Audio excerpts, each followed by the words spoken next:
Slovakia, at the heart of Europe, we have majestic mountains, vast rivers, ancient castles, countless fields and forests.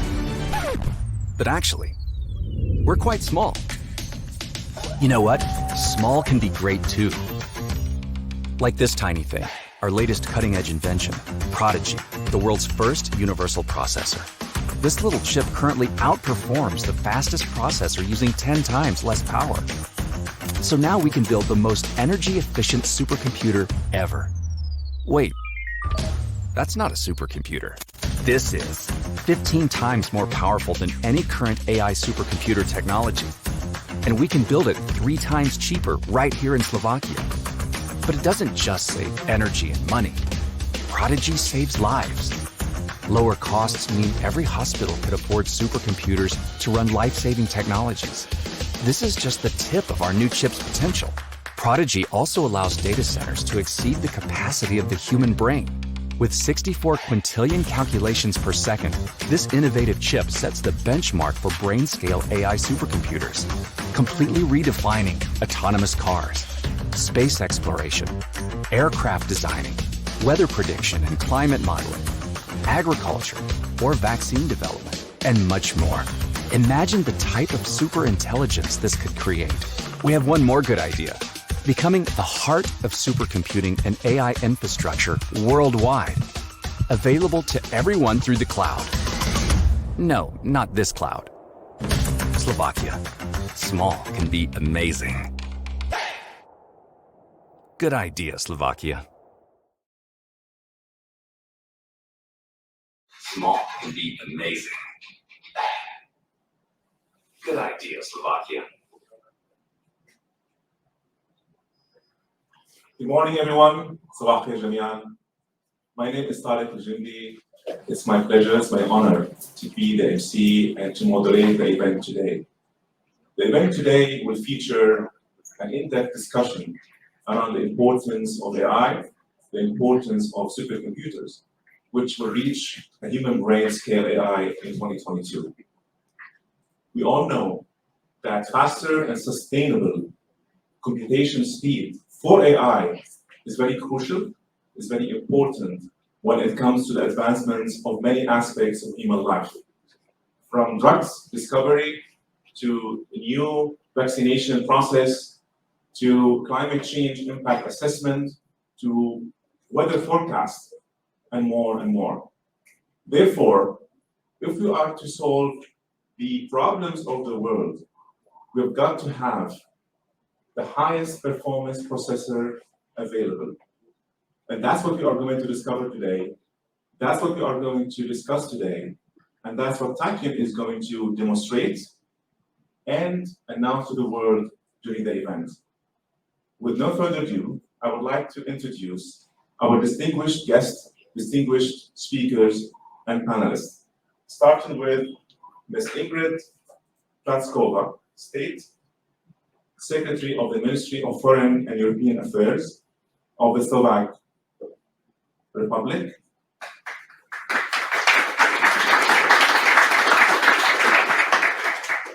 Ms. Ingrid serves at the Ministry of Slovak Foreign Affairs since 1993. She also, during her career, had very interesting and amazing missions, such as the country manager of the World Bank in Slovakia between 2001 and 2008. She was also the ambassador and the permanent representative of Slovakia to the OECD. Please welcome Ms. Ingrid.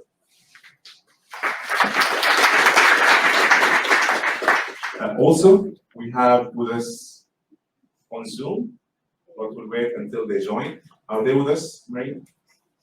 Yes. On the panel here, we have Robert Caesar. Robert is the Global Business Development Manager for Tachyum. Thank you for coming, Robert. Good morning.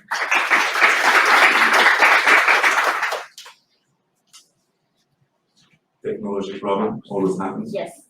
Okay. So we have our guests and speakers also coming on Zoom. Dr. Radoslav Danilak is the co-founder and CEO of Tachyum.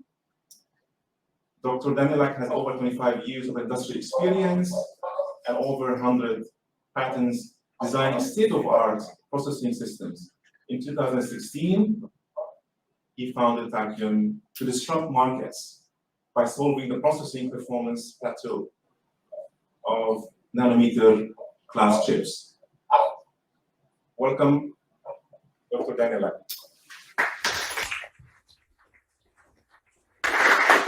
Thank you very much, time and listening to this presentation. At the beginning, I would really sincerely apologize that I could not attend in person, but a few weeks ago I had extensive surgery and cannot travel. So one more time, thank you for your time attending this presentation. We wish you speed recovery. Sorry? We wish you speed recovery. Just hang on with us to represent the rest of the panelists, and then we can start with your presentation. Give us a few minutes. Okay. Also, we have with us on Zoom Professor Steve Furber. Professor Steve is the ICL Professor of Computer Engineering in the School of Computer Science at the University of Manchester. Professor Ferber has many awards during his extensive career. The last one was awarded last week, actually, by the US National Academy of Engineering. Welcome, Professor Ferber.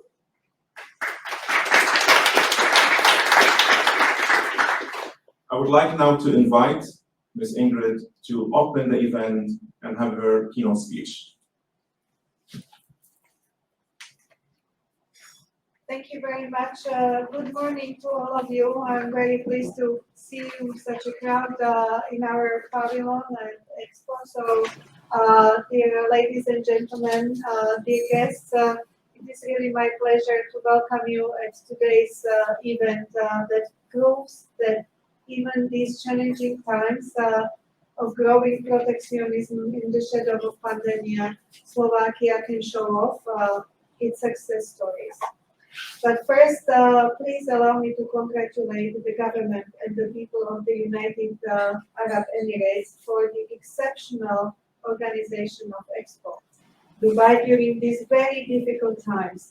The United Arab Emirates is an impressive example as the very first Middle East country to organize a World Expo. We can build the economy of tomorrow only through innovation. There are countless ideas and opportunities out there, and we just need to keep aiming higher and higher. When going around Expo, it is very encouraging to see ideas materializing into concepts or ready-to-use products and realizing that even the sky is no longer the limit. EXPO Dubai is the right place and represents an excellent opportunity to show and discuss the importance and concrete benefits of artificial intelligence and supercomputer innovations to citizens and societies. It is in our interest to speed up a digital transformation the world is going through and thus to shape the future. It is a great honor to be here and to host the world premiere of Tachyum's Prodigy Universal Processor. Tackling complex global challenges require the highest performance processor available. Slovakia is delivering a groundbreaking technology and potential solution to current global concerns with an impact on the economy, global security, global health, the environment, and mankind's future. We are witnessing a new era in artificial intelligence that is playing a more critical role in our everyday life. Maximum maximum speed is critical for drug and vaccines development, personalized medicine, climate change impact assessment, universal language translation, and much more. Currently, access to supercomputing technology and expertise is limited. This great Slovak supercomputer will democratize artificial intelligence for all. The world's fastest AI supercomputer built in Slovakia will enable our country to take a leadership role on the world stage in high performance and AI computing. Launching the world's first universal processor in the United Arab Emirates is more than symbolic. The United Arab Emirates has been recognized for its efforts in diversifying the economy towards a more sustainable future. The United Arab Emirates is prepared for AI. Its strategy includes a significant number of research and development AI pilot projects. We hope to see great joint projects in this area soon.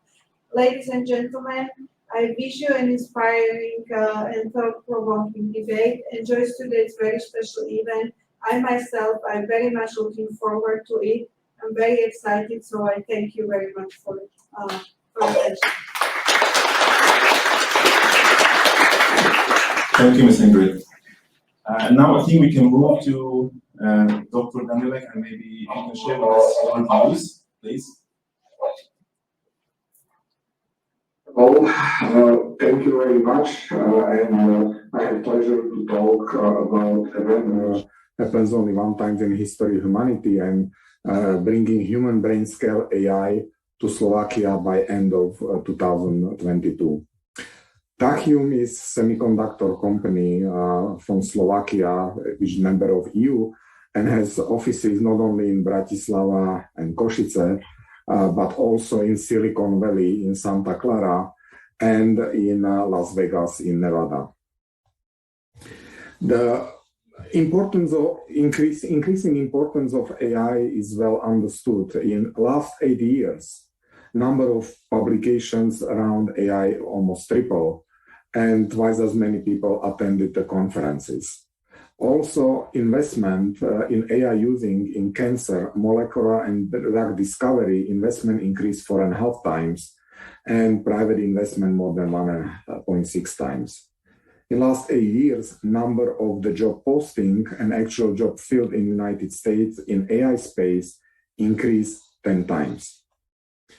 Now, from global perspective, the AI is very important because based on the studies, by 2030, about 14% of world GDP will come from AI take-up, which will represent more than $15 trillion of world GDP. In addition to superpowers like United States, China, and Europe, which they are locked in a fight for AI supremacy, the AI is very important for economy, even for the smaller countries. For example, Singapore vision for 2020 is that Singapore will be a leader in developing and deploying scalable, impactful AI solutions in key sectors of high value and relevance to citizens and business. In Europe, Finland in 2017 outlined a strategy to become a leader in AI development within EU. United Arab Emirates, in their vision for 2031, is to be AI leading country in the world. UAE aim to be developer of AI solution, not just consumer. Nearby Saudi Arabia by 2030 wants to be in top 5 countries globally in AI and is expecting to create more than 25,000 specialist jobs and to contribute 12% to their GDP.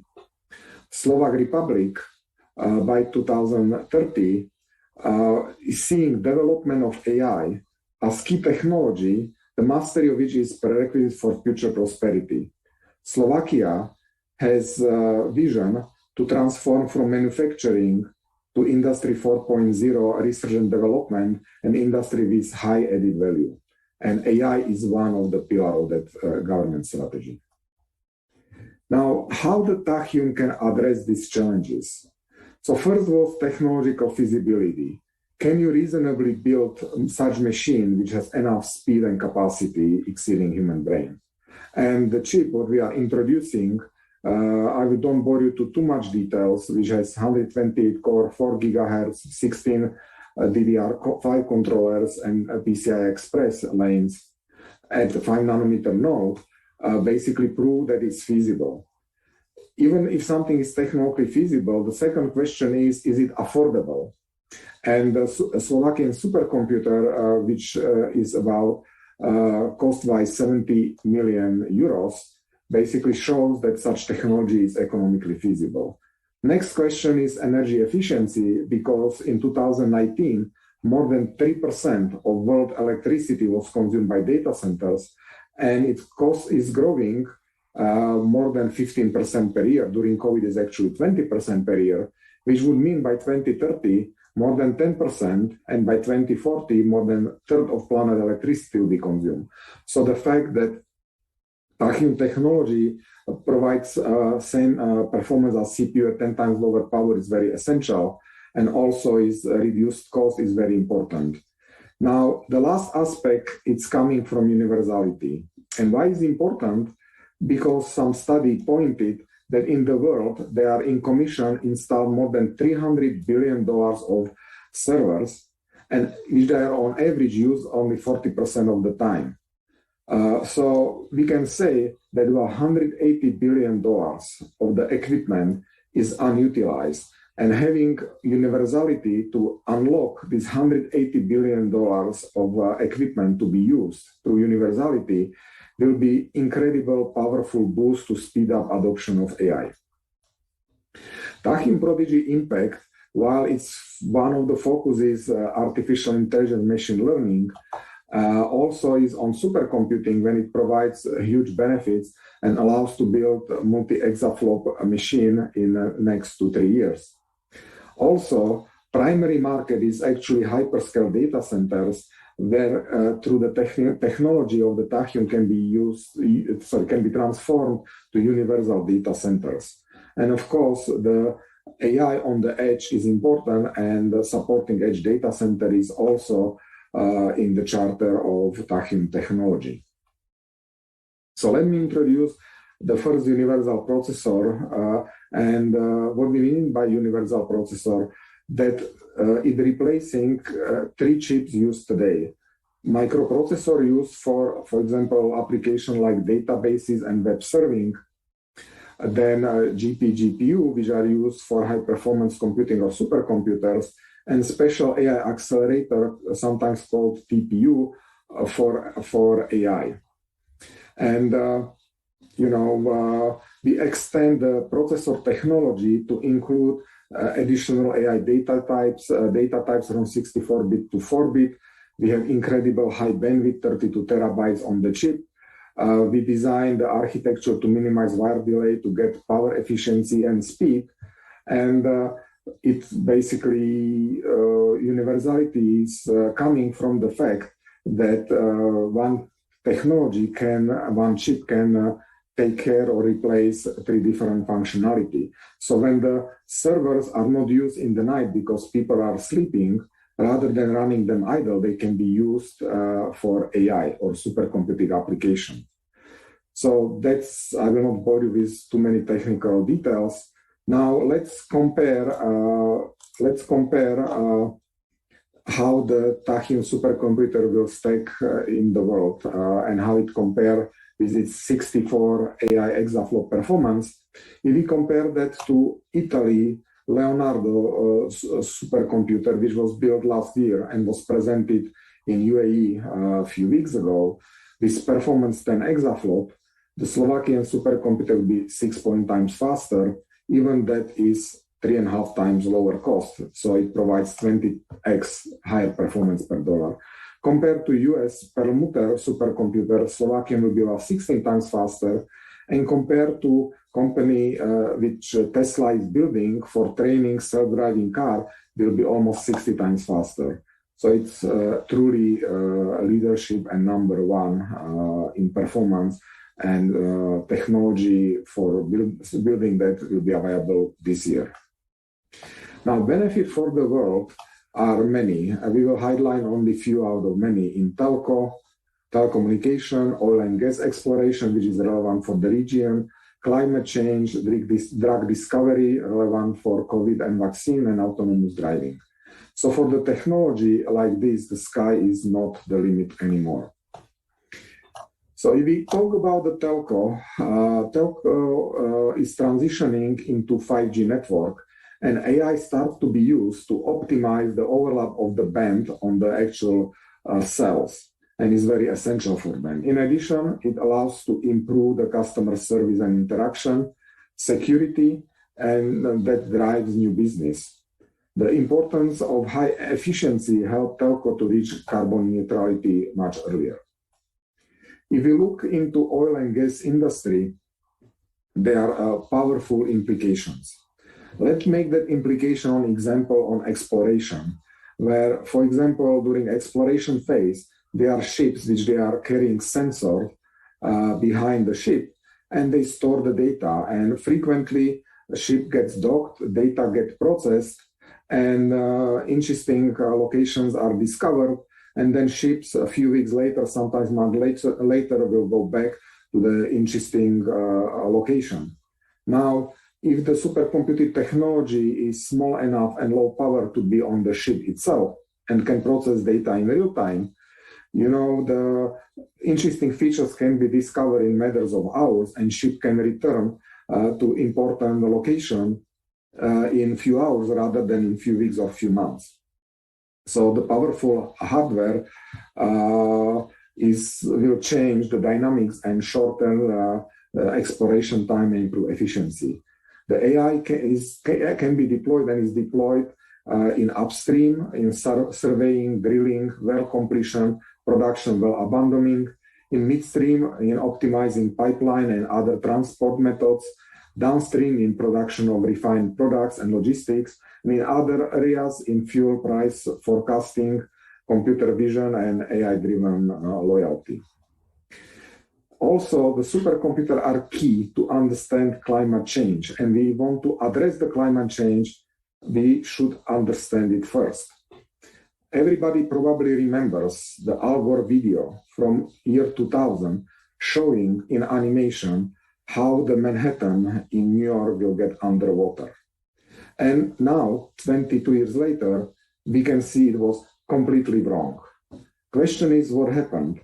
It turns out in 2000, there was not enough compute performance to properly model with enough accuracy Earth, and there was not enough compute to model the largest greenhouse gas, which is vapor, which are our clouds. In fact, that deficiency will have been known, and Japan supercomputer Fugaku, which costed way more than $1 billion, Japan government gave available time on the supercomputer to Miyamoto team, and they have been able to build the model of the Earth with 1 kilometer resolution, and have been able to completely model clouds. And the results, which was published, show that their models is actually matching the observation in the nature. So finally, humanity got the tool that rather than guessing, we can actually understand the impacts and understand the climate change and how we can address that and basically do proper adjustments. So previously, only limited time was available for machine which was costing more than $1 billion, which many small countries cannot afford.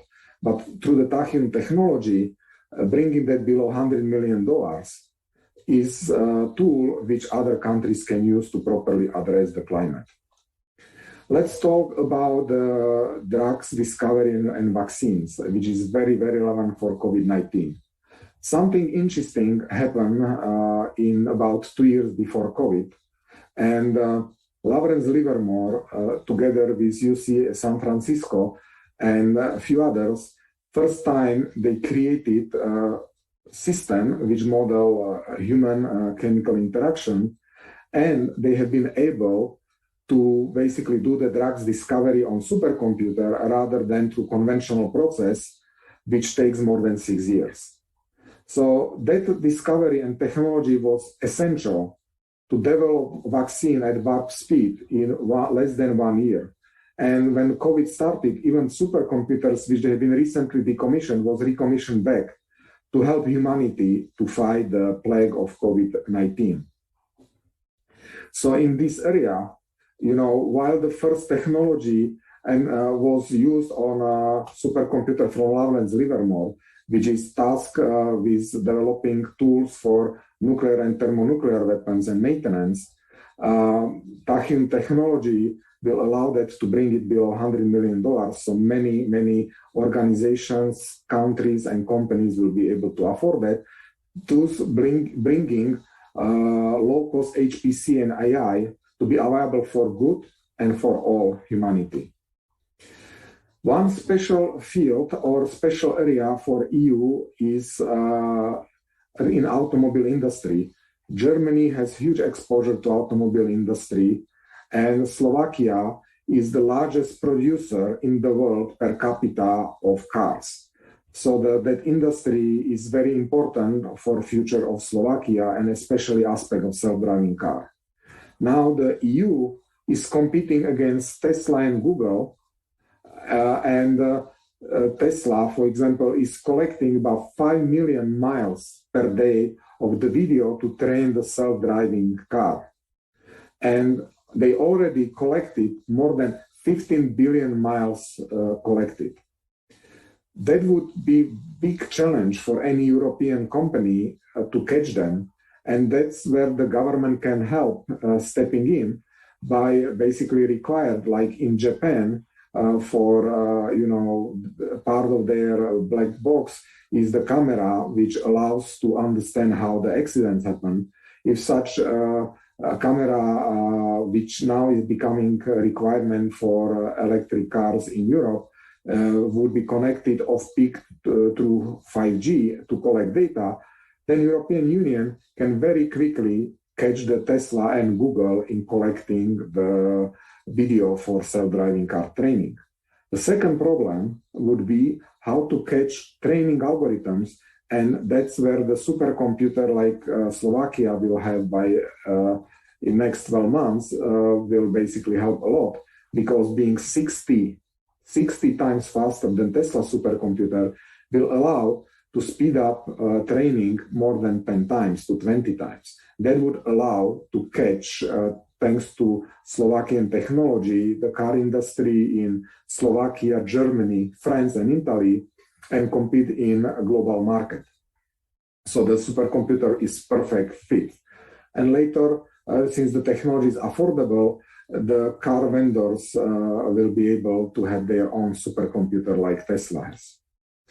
To summarize, the technology like HPC AI has worldwide impact on humanity, from climate change impact assessment to design of biofuel catalyst design, to next generation nuclear reactors like thorium reactors, to improve efficiency on windmills and reduce the cost, designing low emission combustion engines to extend and reduce their CO2 and extend their life, dealing with energy and water nexus, in scaling up the carbon capture designs, modeling and risk assessments of the flooding and earthquakes, better renewable energy planning to avoid blackouts, protein structure and dynamics understanding, process of additive manufacturing, and protein folding.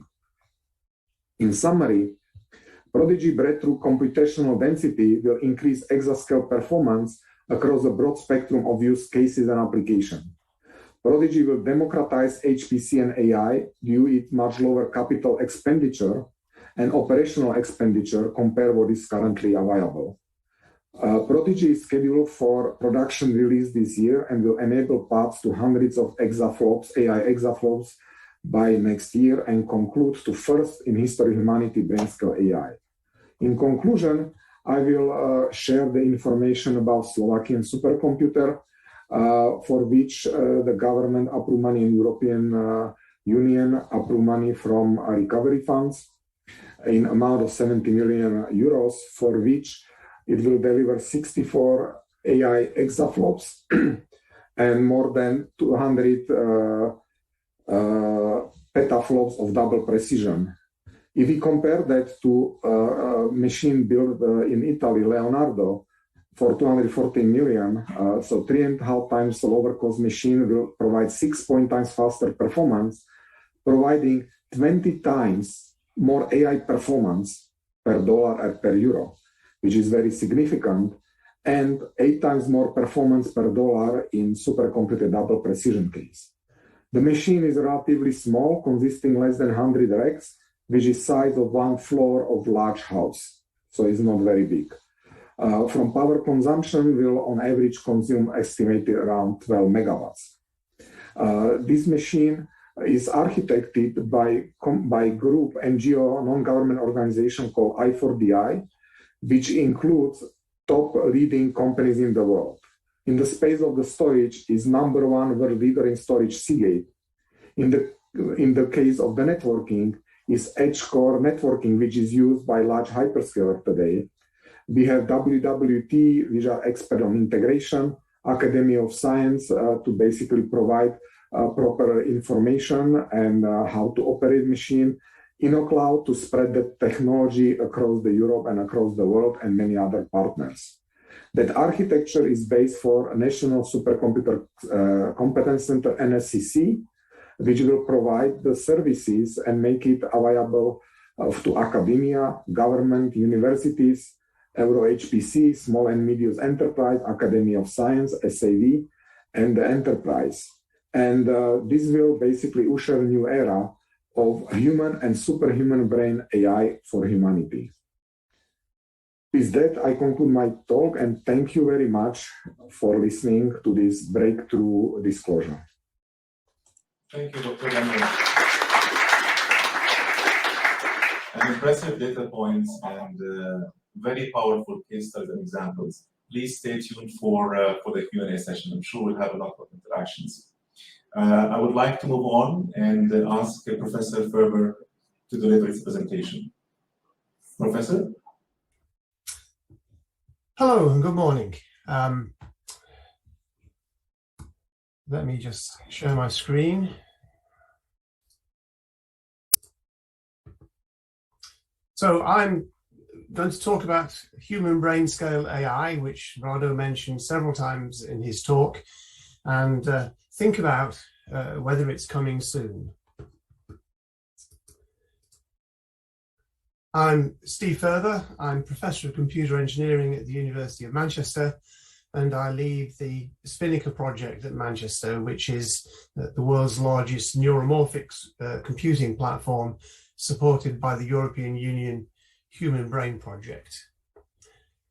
So looking at AI, here's a brief history of major milestones. For a long time, humanity has imagined the concept of mechanical humans, and you think of the Tin Man in the Wizard of Oz film produced in 1939 as an early example of that. Real thinking about AI can be traced back to Alan Turing, who in 1950 published his seminal paper on computing machinery and intelligence, where he posed the question, can machines think? And created what we know as the Turing test for human-like artificial intelligence, a test which, even today, no machine has convincingly passed. AI began to take off on a broader front in 1956 with the Dartmouth Summer Research Project on AI, and went through to the 1980s when there were really two major flavors of AI, the connectionism, which is what we know as neural networks, and expert systems, which were more based on logic and large databases. A breakthrough in '97 was when Garry Kasparov was defeated by IBM's Deep Blue computer at chess. And then, following the turn of the millennium, there was a rapid growth in interest in neural networks when Jeff Hinton and others created deep belief networks, and that led to an explosion in industrial applications of AI. Interest in biology continued, and Dharmendra Moda at IBM produced a model of the cat cortex with 1 billion neurons and 1 trillion synapses using a large IBM supercomputer in 2009. And then in 2016, the computer supremacy at games was taken to another level when DeepMind's AlphaGo defeated Lee Sedol at Go. So we've seen progress over the last century, advancing in significant steps such as this. And if we look at where we are today, then AI is dominated by deep learning based on the work I mentioned from Jeff Hinton and others. This requires massive computational power, big data sets, and large amounts of energy, particularly in training. And this enables today's AI systems, which are very good at recognizing objects and translating speech in real time, and many other applications. If we look at where AI is evolving, then we can see growing interest in explainable AI, where the decision made by the AI can be queried and the AI can give reasons for the decisions it comes to. We see progress in general AI, looking at safe systems that can help humanity and understand the universe.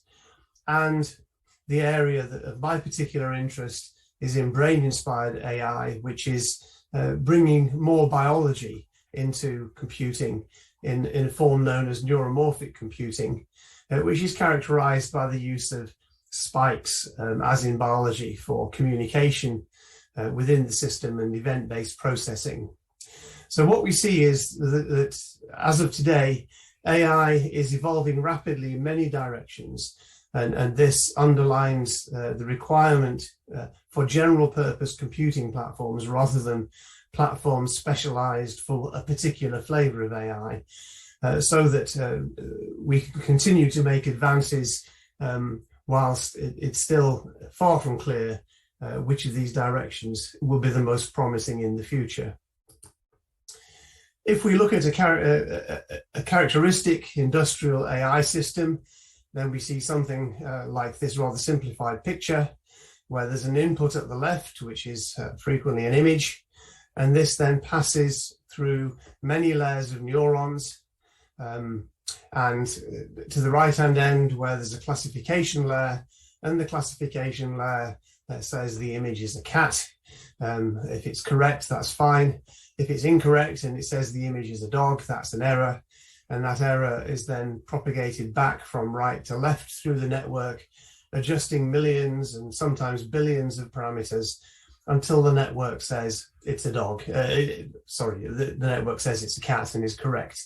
And early examples of this from Google, when they've been trained on about 10 million images of cats, achieved human-level capability at recognizing cats in pictures. Now, I contrast that training on 10 million examples with my grandson when he was 2 years old, who, if he saw one cat, would then be very good at recognizing cats for the rest of his life. And so there's clearly something different between what's going on in these artificial networks and how biological systems such as humans work. Now, of course, it's not a fair comparison. The Google network started with its brain randomly scrambled, whereas my 2-year-old grandson has had 2 years to develop quite a sophisticated model of the world into which cats fit rather nicely. But there still does seem to be something fundamentally different between how our engineered networks with their reliance on huge data sets work and how biological networks can learn quickly from very limited example sets. If we compare that industrial network with a very simplified view of the biological network, we can see many obvious differences. So this example is a simplified diagram of the cortex, the outer layer of the brain, that's believed to be responsible for many of the higher level functions in the brain. And what we see here, firstly, is that the information flow is not simply left to right. Inputs come in from different places at different levels, and outputs go out to different places from different levels. And everywhere, information is flowing back and forth in complex patterns. Furthermore, the information in the brain is communicated predominantly by spikes. So when a neuron receives inputs that it's tuned to be sensitive to, it emits a simple ping to say it's seen something.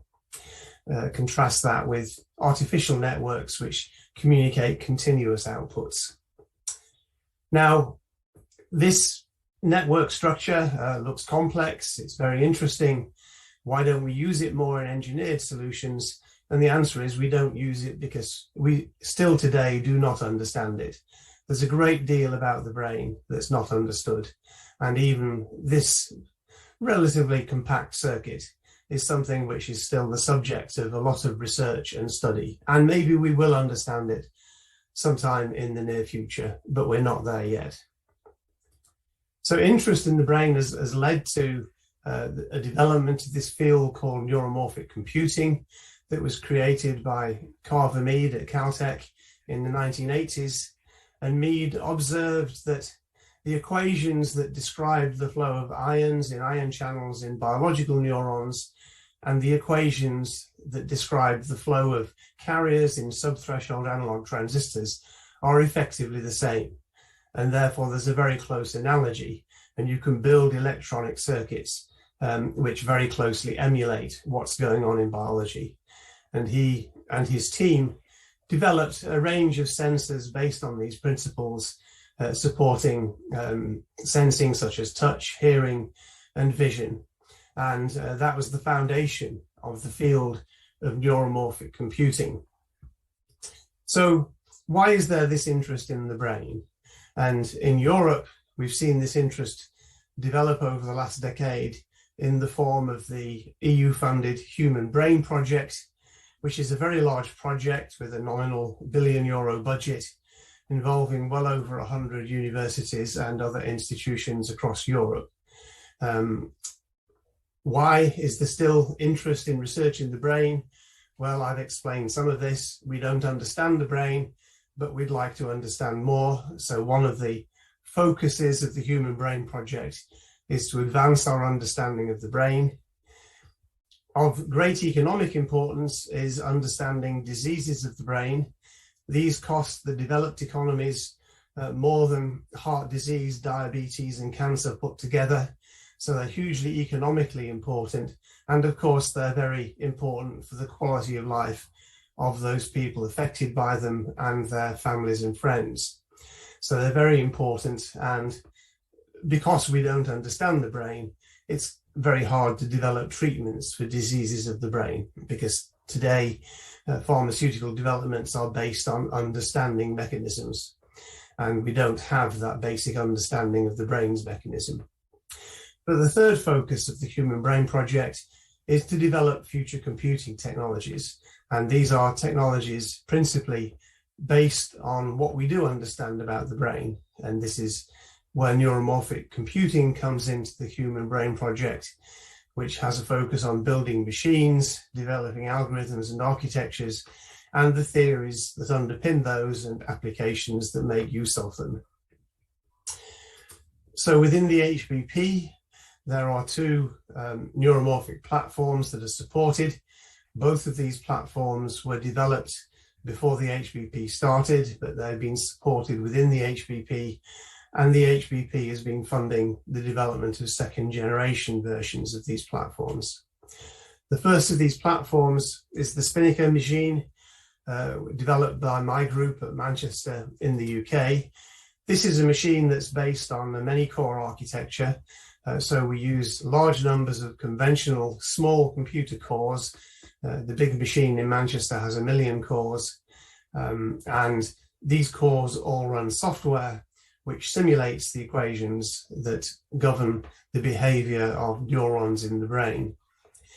The second platform is the BrainScales machine at the University of Heidelberg in Germany. And this machine is closer to Carver Mead's original concept in that it uses analog electronic circuits to emulate the behavior of neurons and synapses in the brain, and physically operates in a manner that's much closer to the biology. So these two machines represent opposite ends of the neuromorphic scale. They're both supported and openly available to users around the world. And second generation machines are already coming into use. But what these machines have in common is they've both been designed and built by their respective teams from the transistor up. So from the silicon design up to large-scale machines. And if we look a bit closer at the Spinnaker project, this was conceived around 20 years ago. And the question that the designers asked was, can we put 1 million mobile phone processors together in a single computer and connect them so that they can run real-time models of brain-like systems? And from the outset, it was clear that even with 1 million mobile phone processors, we would not get anywhere close to the scale of the human brain. Optimistically, we might approach 1%, or as I prefer to think of it, 10 whole mouse brains. But with what we now know, even that is perhaps stretching what we can do a little bit too far. But we designed the chip between 2005 and 2010, and this is packaged with an industry standard memory, and we can tile a 2D surface with this package. So here's a Spinnaker board with 48 of those chips on, 864 ARM cores, and those boards can then be connected together to form large-scale data center-like machines. And we've been operating a service within the HPP since March 2016. We started with 500,000 cores, and then in November 2018, the machine was expanded to the original target size of 1 million cores, occupying 11 data center cabinets, one of which is the server, and the other 10 contain the Spinnaker boards. And we have something like 450 remote users on this machine, and we've run several million jobs. The sort of thing we can do with the machine is obviously model brain circuits. That was its design intention. And a cortical microcircuit developed by our HPP collaborators at Jülich in Germany has been run on Spinnaker and on high-performance computers and on GPUs. This model currently represents about a square millimeter of cortex, and Spinnaker was the first machine to run this in biological real time, although there's been a healthy competition between these three approaches, and all three now have achieved real-time operation. In the next phase, this is being scaled up to a multi-area model with many instances of this microcircuit, and we're confident that this will soon be running again in real time on Spinnaker, because on Spinnaker, when the model scales up, we simply allocate more resource in form of more boards and maintain the same performance. And this is something which is very difficult to do with the GPU and quite hard to do with conventional HPC systems. So that's where we're at. If we wanted to extend from these local models of brain regions to full human brain scale, what would that mean? Well, the human brain contains approaching 10 to the 11 neurons. That's 100 billion neurons. And each of these neurons fires at a few hertz.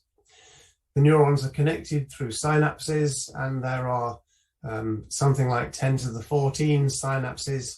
And to represent the information contained in those synapses would require petabytes of memory. The synapses are not simply connections which are on or off. They're highly adaptive, and they support a range of different learning algorithms. So modeling a synapse is quite a complex job. Modeling 10 to the 14 is a very big, complex job. Across the brain, we can see that there are something like 10 to the 15 connections per second, where a connection is a spike passing through a synapse. And to model that rate of connections in biological real time requires compute at exascale level or higher. So you could see that we would need a machine 100 to 1,000 times Spinnaker to be able to approach human brain scale AI. The Slovakian supercomputer that we've been hearing about in this session does have the exaflop scale compute performance, and it does have hundreds of petabytes of storage. So you can see that on the numbers on the previous slide, the Slovakian supercomputer should be capable of modeling human brain scale AI. Of course, that's still some way from being able to model a complete detailed human brain, because we don't have all the data we need to construct such a model. But it does reflect the fact that we can get to that scale with a supercomputer such as the one that Slovakia is building. So to conclude my talk, I hope I've convinced you that building AI at human brain scale requires huge computational resources at the level of petabytes of memory and exascale compute, orders of magnitude, 2 to 3 orders of magnitude more than the million-core Spinnaker machine that we built in Manchester. But computing is progressing, and those kind of levels of memory and compute are within reach of the AI supercomputer that Slovakia is planning to build by the end of 2022. So thank you very much for your attention.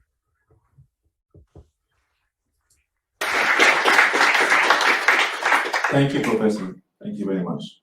I guess we can start now our Q&A session, and since we are on the panel here, I would like to start with Ms. Ingrid. Ms. Ingrid, how would the Slovak government, and how does it in general support innovation and support technology pioneers? Well, thank you very much for this question. I think that as I am from the Ministry of Foreign and European Affairs, this has been very technical and technological presentation from both gentlemen, and I must say that I learned a lot. But really, general comments from my side as a representative of the public sector in Slovakia.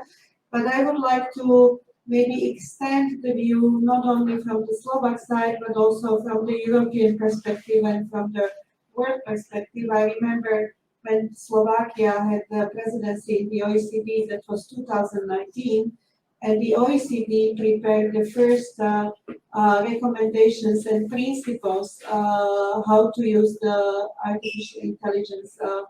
And then those principles and recommendations were adopted by G20. Why I'm saying that? Because it is very important to have certain ethical principles and recommendations how the governments need to use this technology, because it is a fact artificial intelligence is a technology that is widely used, but we need to have certain rules and accepted worldwide. The European perspective, because Slovakia has been a member of the European Union, is also very important because the COVID-19 actually accelerated the digital transition, and for digital transition we need semiconductors, and we need resilience, and we need technological resilience of the European Union. And it's very good that the European Union is currently preparing the European Chip Act, which is actually the ambition to increase the technological sovereignty and technological resilience of the European Union, and Slovakia is part of this effort. Just a few days ago, 2 commissioners of the European Union held a meeting to discuss how to prepare this European Chip Act. And what is good news that Tachyum was the only company from Central and Eastern Europe was presented at that meeting. And how would that make you feel? That is Very very proud. good feeling, and I feel that I need to present it here, that there were very strong messages taken out of this meeting, how to increase the technological resilience of the European Union. And Tachyum is one of those companies which was invited around to be part of this roundtable in Brussels. And then there is a third kind of dimension, and this is the Slovak dimension. Yes, the government has been trying to create the environment to to accelerate the innovation and to strengthen the potential of Slovakia and Slovak innovative companies. And Tachyum is definitely one of the top innovative companies in Slovakia. We are blessed. We are members of the European Union, and after the COVID, we need to recover. And the European Union has the financial instrument how to help the private sector and public sector in the member states to recover. It's called the Recovery and Resilience Fund.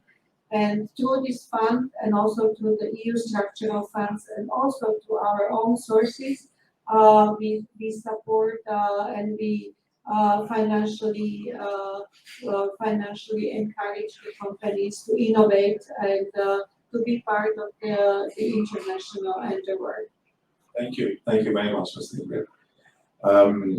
I know that we have heard many times today during the session the word of human brain scale, and I would like to ask Professor Ferber here, maybe 3-in-1 questions. If we can go back to basics and define in simple words to the audience, what does human brain scale mean? And the second question is why now? And the third one is how would you envision the adoption speed of human brain scale when it's ready? Human brain scale AI, I interpreted in my talk as meaning being able to build artificial neural networks that have a scale and complexity comparable with that of the human brain, which is order 100 billion neurons, 10 to the 14 synapses. So these are very large scale AI systems. And I'm sort of being careful to say it does not mean building a full working model of the human brain, okay? Because that requires scientific data and knowledge that we still don't have and will take a very long time to accumulate. But it means being able to build an AI system of a comparable scale to the human brain. The second part of your question is why now? And I think in some sense, Rado has answered that in his talk. Now is the right time because now is the first time we've been able to build computing machines of the scale required to support such large models.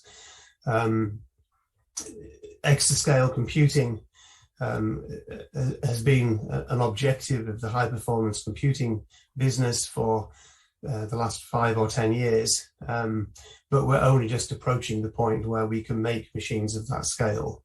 So we're only just approaching the point where we have the technology to build human scale AI.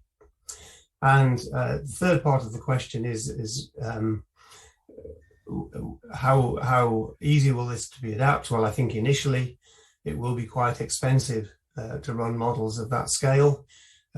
So they'll be used for the most important applications to humanity, such as modeling climate, perhaps driverless cars, medical developments, and so on.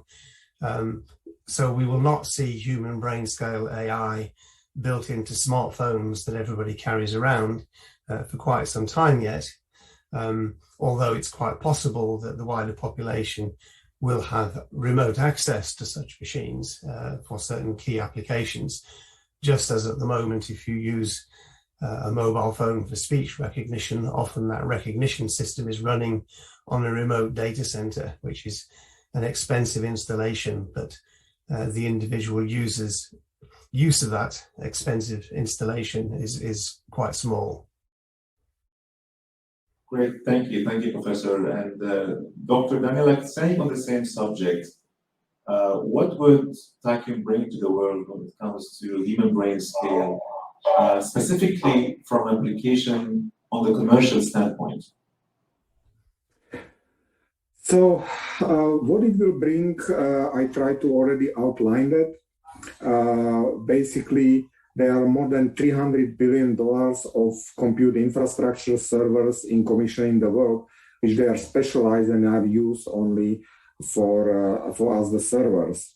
Bringing universality and make it ubiquitous and adoption across that, out of this 300 billion, will unlock 180 billion, which is today wasted by machine being turned off because they interact with human, and when humans sleep, they basically are not used.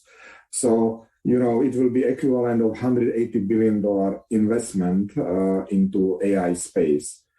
Second aspect of that is that every data center today, which is using cloud, if it's Facebook, Google, or OVH, or some other large scale data centers, thanks to universal technology, the unused capacity will be offered in the form of AI or high performance computing, which will democratize that technology. Why the democratization is important? Because the first system which allows to develop vaccine and medication in 1 year instead 6 years rely on Lawrence Livermore supercomputer for nuclear weapons. And if you bring that cost down, that hundreds of companies can use that, or you will be able to rent it over the cloud, even smaller company will be able to buy as the service.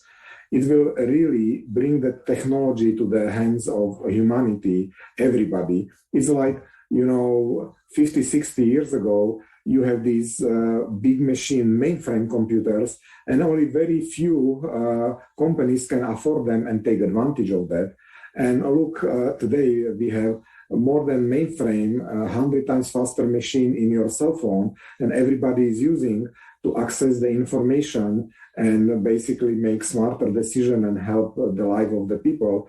And we believe that such democratization for AI systems, which today are too expensive, to bring it to the masses, will have even bigger and more profound impact on whole humanity. Thank you, Dr. Ms. Ingrid, you answered me when I asked you about the Slovak government and EU support when it comes to innovation in general. What about the AI implementation? What could the governments in Slovakia and the EU in general support AI implementation when it comes to economy, when it comes to government efficiency, when it comes to public service in general?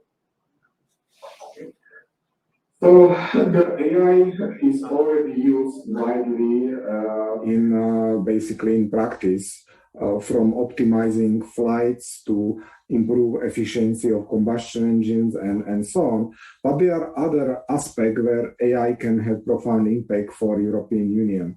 For example, European Union is slightly different than United States because you have different nations, different languages, and interaction is kind of limited. And that's the, for example, gap which AI can bring. You have already translation system where you can read text translated by AI from different language. So one of the aspects, can AI make the whole planet and people closer by, for example, removing the language barrier to the translation system? Then, efficiencies. It's important to understand the people behavior. So basically, that behavior can be aligned to the direction which is helping to solve the biggest challenging, either from the form of the climate challenge or the medical challenges. So basically, the impact is across the board. For example, a very expensive part of the government is interacting with its citizens to provide various services. And, AI and automated chats and processing system can dramatically improve that experience and reduce the cost for the government through the various self-serve services which they can understand human requests rather than people going to the office or trying to find on the web how to solve the problem. If you can just speak and solve their problem, it will make them happier, it will reduce cost of the government, and basically make the whole society more efficient. So the really sky is not the limit for AI. Thank you, Dr. Danilak.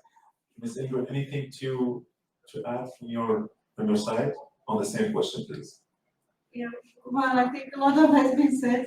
Actually, the question was answered, but what I like to add that using the AI is really the whole of society exercise, and government and public sector needs to assure that everybody is engaged, and it has two dimensions. First, the technological, as it was explained, but also question of efficiencies, that it definitely increases the efficiencies of the government services and public services for the government, and also the quality of services. Generally, on European, from the European perspective, I talked a lot about the technological sovereignty or resilience of the European Union, because the EU and US environment is really is different, and there are quite big differences. It's very good that now we have again transatlantic dialogue, and this area is definitely one of the top priorities in transatlantic dialogue. But Europe has strong market positions in several areas such as power electronics, industrial automation, equipment manufacturing, and also Europe is home of the world leading research and technological institutions and organizations. But European Union has also vulnerabilities, and it has been evident during the COVID-19 crisis. So in the value chains, that's very lack of semiconductors, lack of strategic production in the European Union, and also what we would need in future would be really the quality of the personnel, quality of human resources, quality of experts, and skilled workforce if we would like to go forward, if we would like to progress. Okay, thank you very much. Professor Ferber, what about the main factors to consider when it comes to AI implementation from a technology standpoint? One of the major factors to consider at the moment with advanced AI is the energy cost, particularly of training, but generally across the board. The state-of-the-art networks, such as GPT-3 network and that style, take weeks in a large data center to train, and the energy cost is very significant. So I think the focus of the Tachyum prodigy on bringing that energy down dramatically is very important. But I also think we will need new algorithms and new approaches to AI, which address energy costs at an algorithmic level. So technologically, we can only do so much in the hardware. Progress there is very important, but we also need progress in understanding the algorithms so we can make them more efficient. And we also need AI systems that are more flexible, that can learn continuously, and the issues I mentioned in my talk of explainability is very important. I think my personal belief is there's still a great deal to learn from the brain when it comes to advancing AI algorithms, making them more efficient and making them more flexible. So there are very wide areas of research which are still highly relevant for the future of AI. Got you. Thank you, Prof. Dr. Danilak, there is no journey without challenges, and AI is not an exception. How would you see the challenges that we will face with AI when it comes to ethical, it comes to moral, it comes to political, fronts? So AI is a very powerful technology, and in many aspects, many scientists, they call it more powerful than nuclear science. And as any technology, you can use, and any tools you can use for good and for bad. And it's important to basically use it properly. So one way, democratization is very important because it it gives and removes the basically monopoly of very few rich nations on the technology and allow equitably access the technology by anybody through the world. Now, if you look on the little dark side, we already see the drones used in conflicts in Libya, where the autonomous system have been deployed in fights. And it's important for society and for the whole world to set the norms, like previously was set the norms about stopping developing chemical weapons and so on. So it's important such that technology is not misused, because it's already being misused. And the basically democratization of technology will create counterweights, which will basically allow us to defend other nations against hostile use of the AI. So, for example, you can have bots which they create the disinformation, but you can use the AI to discover that and counter that. So I think the democratization of AI is extremely important aspect, to get access for everybody, which will make this AI more peaceful and more serving humanity. So of course, few countries, they try to get ahead and basically have advantage and be in monopoly position. And that's why it's important that programs like European Union, when it's trying to set the guidelines for use and support such technology to be accessible to everybody, is very important stabilization aspect in the world. Yes, of course, Ms. Ingrid. Thank you very much. I just very short comment on these ethical principles and moral dimension of using the artificial intelligence technology. I mentioned the OECD principles and recommendations, which were lately, then that year in 2019, adopted by G20 when Japan had the presidency of G20. That was very important step because, as it was said, each technology could be used and misused, right? And currently, UNESCO has been very much engaged in this area as well. How to bring the AI to the education system, but also the UNESCO has been dealing very much with the ethical principles, how the technology should be used, and then as a total amateur in this area, not specialist in this area, but also the question of algorithm, how it is created, because usually this domain has been domain of men, right? So an algorithm in the AI should reflect the wider mindset of society, mindset of wider society. Gender equality. Gender equality. So that's why not only gender equality, but also inclusiveness of society. So that all aspects would be somehow reflected in the algorithm of technology. Would you envision specific regulations from the EU when it comes to those aspects?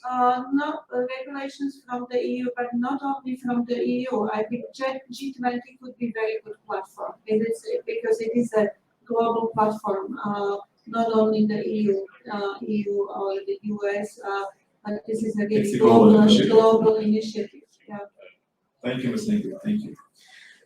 Professor Ferber, Dr. Danilak mentioned the importance of AI democratization.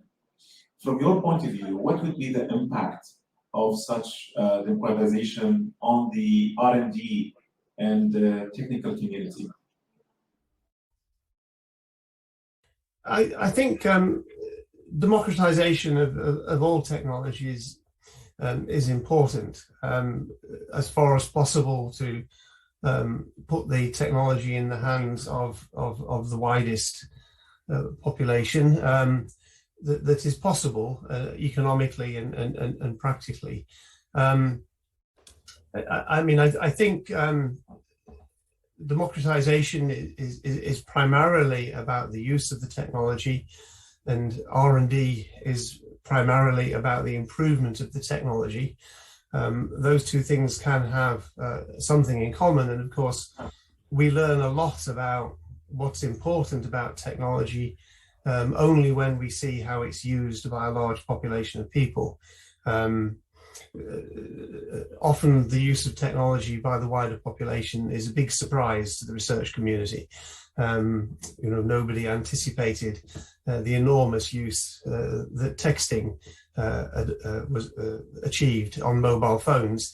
Texting was kind of added as an afterthought because there was a bit of a gap in the protocol, but it became a very important capability. So the R&D community learns a lot from democratization and seeing the wider use, but the R&D process, I think, is informed by that, but still driven by rather different sets of priorities and objectives. Thank you, Professor. Dr. Danilak, what's next? Well, this is, you cannot stop development and technology and progress. And, first stepping stone and big step for humanity is building machine which basically have capacity, exceeding speed and capacity human brain. But evolution will not stop there, we are recipient, we have been selected to the first round of important project common European interest, which will basically allow us to build second generation system in 24, which will push the performance to zetaflop or 1000 exaflop category. And that would mean that in 3-4 years from human brain scale AI, we will move to superhuman brain scale AI. What it means is it has much higher capacity in petabytes, reaching exabyte storage, and much higher speed than even a group of human can basically achieve. And it is very powerful having such system, because you can think analogy that if you have 100 physicists, they cannot really replace the Einstein, because he had capability which the smaller or basically other system cannot reach. So that capability will be strategic, because you will be able to develop the technologies which your competitors or adversary cannot. It's like Einstein was able to devise certain basically theories which has huge impact, and basically outside of him it was much harder. So I would say that basically the first step is comparing to scale to human brain, but technology is evolving much faster than is evolving natural organic systems like human and human brain. The IQ increased by 10 points or 30-40 points took hundreds years or millenniums, while the technology can increase the scale and speed in the matters of years or decades. So it's a much steeper development curve than biological system like, for example, human. And, we have to properly harness that and to benefit for everybody rather than turning against humanity.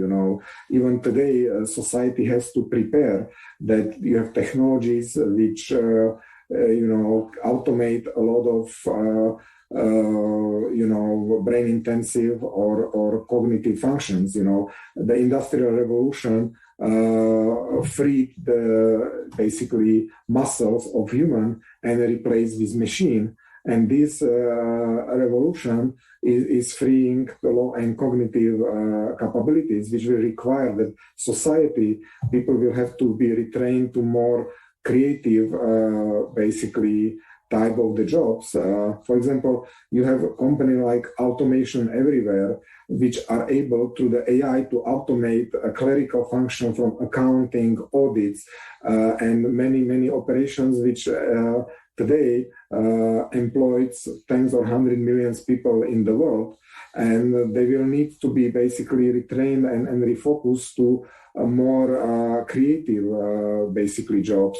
So the speed of AI will basically speed up evolution of society and human interactions and the way how people work and how society function.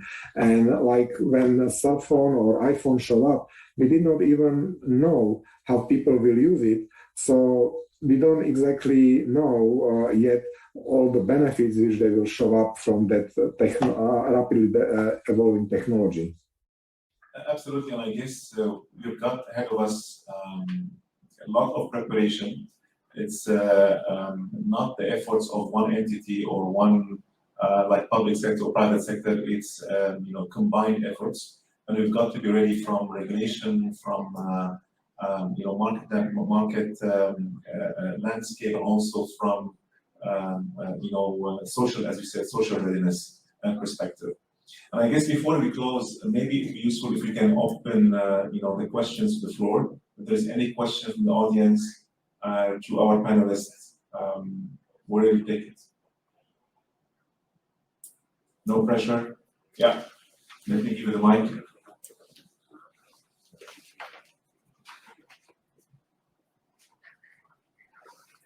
Thank you. First of all, thank you for this invitation. My name is Maad Omari. I'm AI business development manager at Study AI. Actually, my question will go to Dr. or Mr. Danilak. First of all, congrats for your achievements here. It was impressive. And I would like just it will change a lot of game rules here around the market in terms of business and how can AI will be, applied with new technologies and new industries around the industrials. My question for Mr. Danilak here. What's your plan or company plan for expanding in the global or especially in MENA region in terms of commercial side for these new technologies? Actually, let me just introduce one of those unique ideas we are working on right now. We are doing or deliver a lot of AI core, let's say, solutions. One of them is planning to do the AI twins for the characters, make it available for the public in general, but for sure we need like special capabilities in terms of computing power and handling data. So again, what is your plan to expand those technologies in the markets and especially in MENA region? Thank you. Thank you very much. Thank you very much. Sorry? Yes, go ahead. Yes, thank you very much for the question. We believe in company values, and one of the key values is really democratize our technology across the world, and we really mean it. And that's why we have across continents our R&D. And the Middle East is a very important region, and we pay attention. In fact, we created business development, Marwan, which speak local languages specifically for the region, because we see huge potential as this region is transforming from carbon economy and has resources to basically transform itself to high value, products and economy. We see that desire and we pay attention, and that's why one of the reason is that we will be presenting also in Saudi Arabia, and we would like to establish the partnerships with universities in every region, Europe, Asia, Middle East, even Africa, and so on. So this technology can be basically available really to everybody. So I believe that this is beginning of our kind of two-way street in the region to basically establish good contacts, provide our technology so they can advance whole region forward. And on return, their knowledge and their inventions basically will propel this technology to basically next level. So we absolutely care about that. We have dedicated people. We believe that local culture is very important, and that's why we need people who understand, who are familiar with that region through their families and so on, because every region is different and we want to fit properly. Thank you, Doctor. I guess we have another question as well. Yeah, thank you. My name is Tarek Jundi. I'm currently the Dean of College of IT. I've been in this position for about 2 years right now. I'd like to thank the speakers for their insights.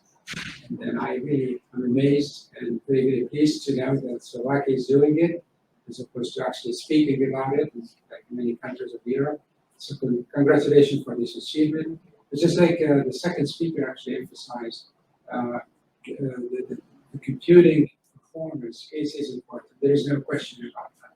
But actually, to go along with that, I think AI thinking is also very important. I think if you're going to attain the very level of intelligence, we need the new computing models that go beyond the Van Neumann architecture, which is currently has been prevalent and has been going on forever, even though people are talking about quantum computing and other computing platforms like that. But we need to do the neuromorphic computing paradigm has existed for a long time and is a good way to that direction. But I hope that people can think for other models as well.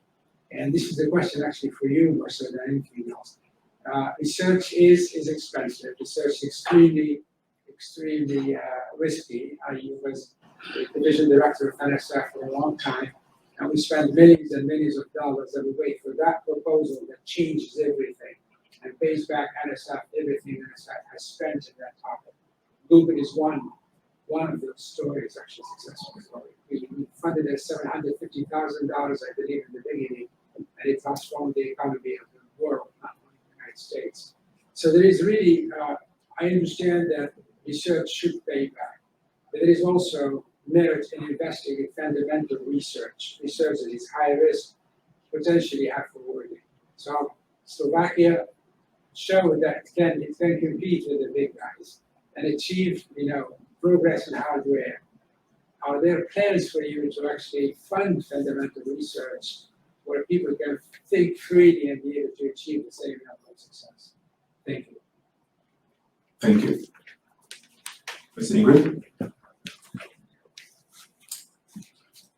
Yes, thank you very much for this question. I think it has many dimensions, and what I would like to maybe emphasize in case of Slovakia, that yes, we have company like Tachyum, and I am very pleased that here at EXPO we can present the potential of and innovative solutions of company like Tachyum.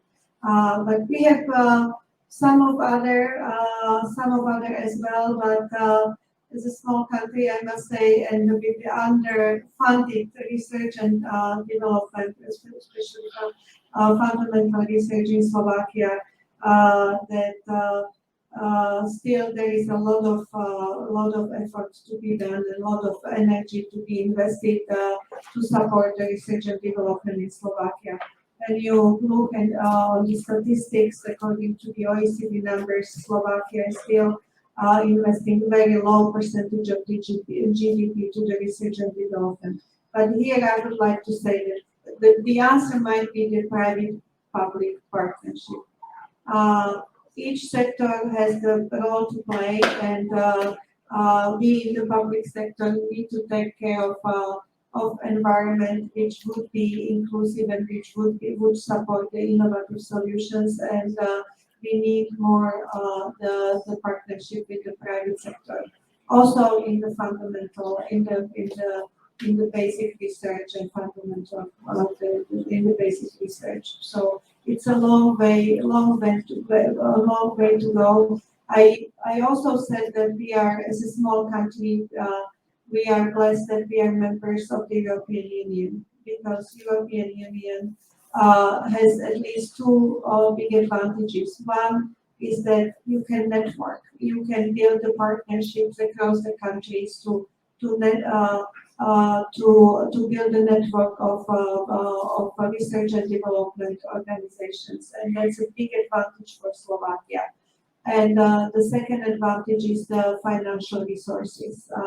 And it has been obvious during the COVID-19 that as a small country, you're very vulnerable, but if you're part of the bigger community, we see very clear benefits of being a member of the bigger network, and to have financial sources also for the research and development through the EU funds and other instruments. I just want to add one thing, that the Emirates is really resourceful, and AI, the Emirates is a resourceful country, as you know, and the AI is in the agenda.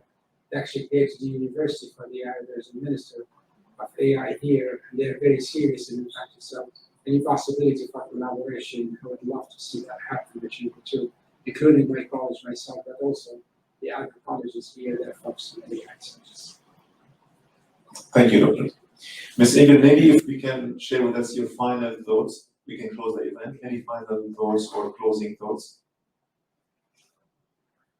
Final thoughts that I learned a lot. It's a new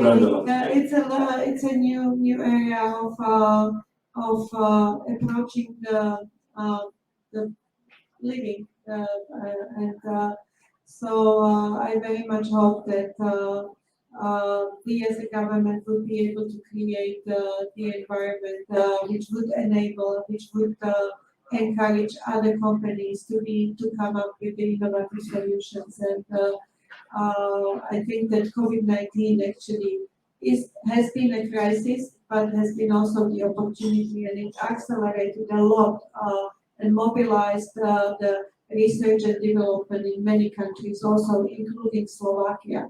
So I'm not saying that through the crisis we need to progress, but yes, there have been a lot of opportunities, and the AI technology is, without any further comments, it is the answer. Yes. Thank you very much. Robert, anything to share with us? Yes, first I would like to thank you for great moderation. So it was a pleasure. I also would like to thank for cooperation and support Ministry of Foreign and EU Affairs, for Slovak Embassy in Abu Dhabi, for Sario and also Slovak EXPO team. From Tachyum, I am here. Marwan, please raise your hand. You are also here, and Miriam sitting in front of you. We are here next 2 days, so really looking forward meeting with you, speaking with you, and answering your questions when you are present, of course, also through mails. And then I would like to hand over back to you, Tarek. Thank you, Robert. I suppose we're reaching the end of the event today. Of course, thanks for the audience for making the efforts and joining us today. Special thanks to our distinguished guest speakers and panelists. I think we're serving lunch in the first floor at the Slovak restaurant. Enjoy your day. Thank you very much, and let's hope that this year will be the end of the COVID pandemic. And thank you very much. Have a great day.